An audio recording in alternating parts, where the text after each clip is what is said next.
todos, bienvenidos a este video, a donde les narraré un poco del surgimiento de este estudio. Los invito a conocer un poco más de ello. Hablaremos de la teoría crítica. ¿Qué es la teoría crítica?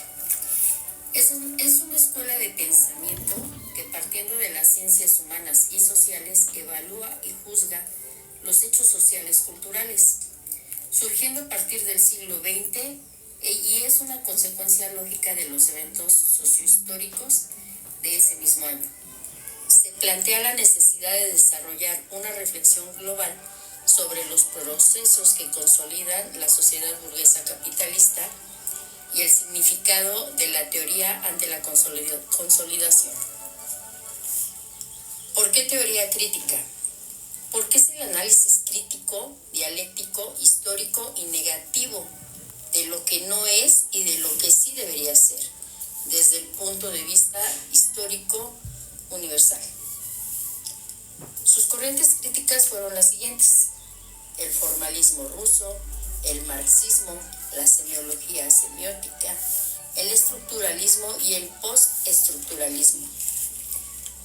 El formalismo ruso fue uno de los principales exponentes, y su principal exponente fue Víctor Slobodsky, quien forma parte como fundador en 1917.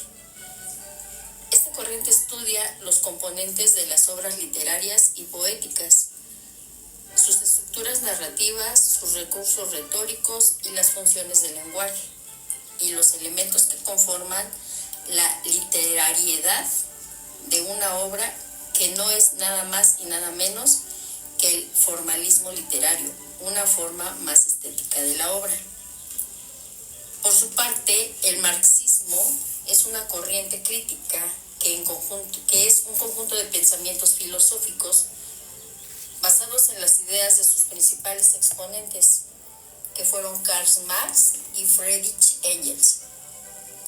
Esta corriente estudia las sociedades humanas y sus avances a través de las luchas de las clases, y es el motor de la historia burguesa contra el proletariado, y el enfoque de esta crítica es analizar las obras literarias a partir de las relaciones económicas, políticas y sociales de un momento histórico, pero todo se basa en las teorías de luchas de clases, la política y la economía. Acabada la Primera Guerra Mundial, un grupo de intelectuales formaron el Instituto de la Investigación Social en Alemania, que es la Escuela de Frankfurt. Entre los principales exponentes figuran Theodor Adorno, Walter Benjamin, entre otros. El enfoque del análisis de este instituto eran prácticamente los rasgos formales y características contextuales. ¿Sabías que Marx conocía bien la literatura clásica y grecolatina? Las obras de Dante, de Cervantes, de Shakespeare, de Balzac, entre otras. De hecho, en sus escritos recurre a fuentes literarias que emplea para analizar aspectos históricos, filosóficos, políticos y sociales. Por otra parte, la semiología semiótica, sus principales exponentes fueron Ferdinand de Saussure y Charles Sanders, que tomaron este concepto como base de sus propuestas teóricas y con ello marcaron el inicio de los estudios semiológicos. Esta corriente prácticamente estudia los signos y cómo se utilizan para transmitir significados en nuestra vida cotidiana. También tenemos el estructuralismo. Esta corriente crítica estudia las interrelaciones y estructuras de culturas, el significado que se da mediante prácticas y fenómenos de cada una de ellas. En el contexto de la literatura, se analiza el significado a partir de una obra en cuestión, de su época y cultura. Por decirlo de otro modo, el género y el contexto del escrito nos define de antemano qué podemos y no podemos decir. Es importante considerar esta parte, y su principal exponente es el antropólogo francés Claude Lévi, que plantea que todo el sistema está compuesto por estructuras bajo la influencia del estructuralismo, y el formalismo,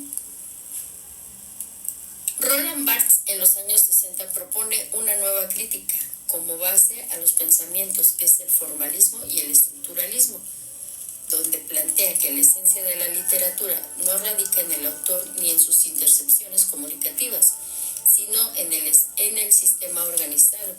Por ello, más adelante Barthes pondrá en contexto la muerte del autor y finalmente el postestructuralismo.